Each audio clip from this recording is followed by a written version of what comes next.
Hi, this is Scott Mars from CrossBikeReview.com. I'm here at Interbike 2015. I'm in the Storck booth here, and with me is Marcus Storck. We've all heard about him, read about him, and so I thought I'd bring you guys to him. Marcus, thank you very much for letting me come into your booth. Thank you for coming by. So, tell us a little bit about you and your story and how you came into cycling.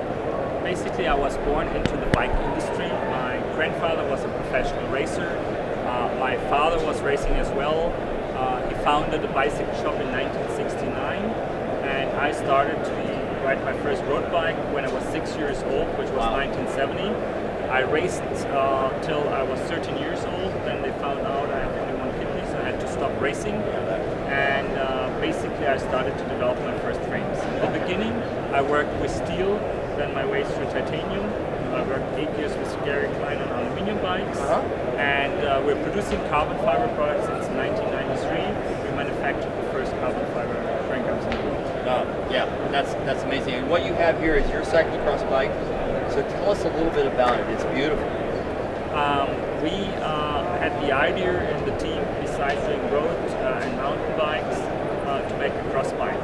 And we felt we need to define cross bike a little bit different from the tube shape. So we have a monocoque carbon fiber frame, and we have a technology which we call directional depending stiffness. Directional depending stiffness. Yes, so it depends in what direction you're manufacturing your tube and the shape of the tube. You can have different properties. Right. So one property is that you have a high lateral stiffness. This is generated by having a larger section here. Right. But by making the section narrower here, we also give a very plush and comfort-oriented ride. Okay. So you see that in the down tube as well as in the top tube. Right. So this gives you a very, very comfort-oriented ride. But in addition to that, we have a very high stiffness, lateral stiffness as well as EV stiffness. So tell everybody watching why that's important. If you want to ride fast, you need to make sure that you're not losing energy in your bottom bracket area.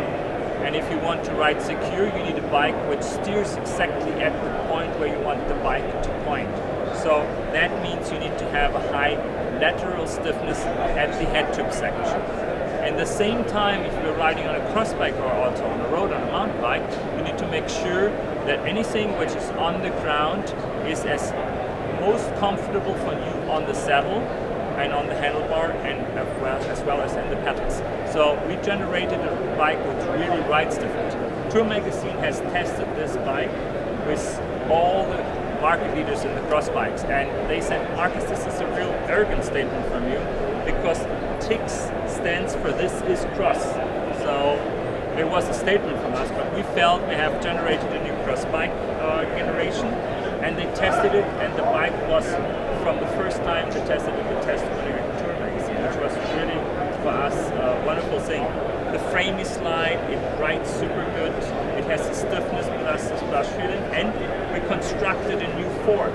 That is a beautiful fork. I will say that. It looks, from the side it looks thin, but looking down at it I see it's rather robust. Yes.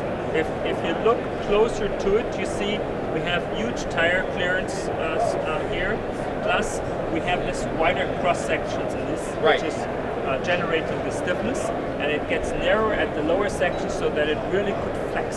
So we have the high side stiffness, and again it gives you this comfort-oriented riding.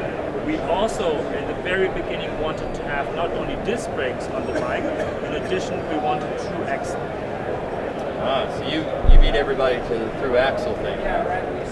Yes, and at that time it was very difficult finding manufacturers to manufacture the wheels for us. So we generated the axle size, and also in the rear we have the true axle as well. And we made an own true axle, which is a torque-free axle. So the way you are tightening, we use a different thread, and with that we have less torque on the bearings and on the hubs. Oh, so they don't compress that, which increases resistance. Exactly. So it's faster. Yes. That's good. We have another neat thing.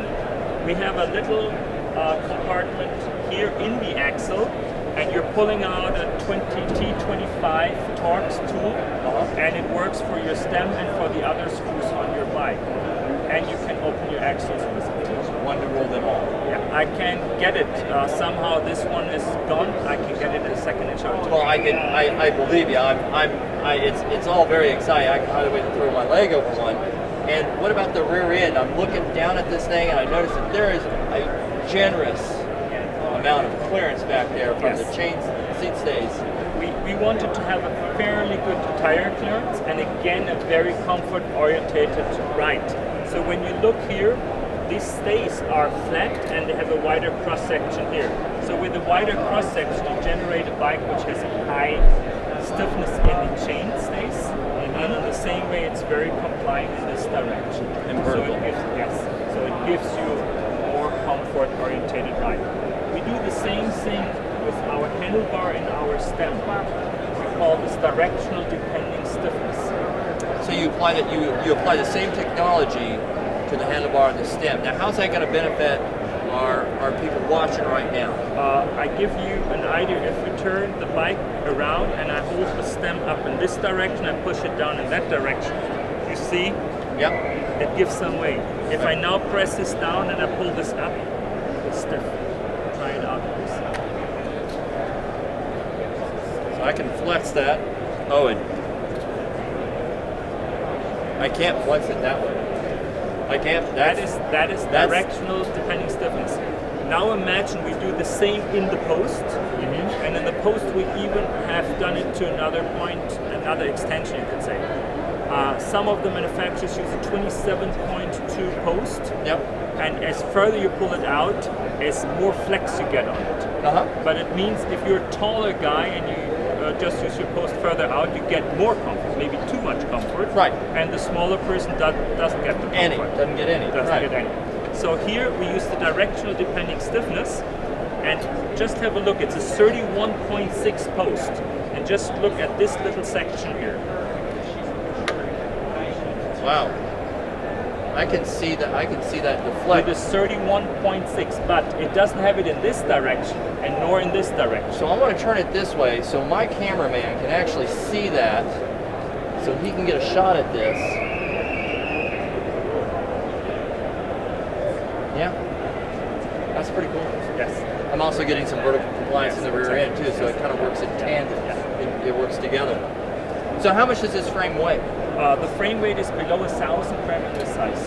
And the fork? The fork was 430 in an uncut size.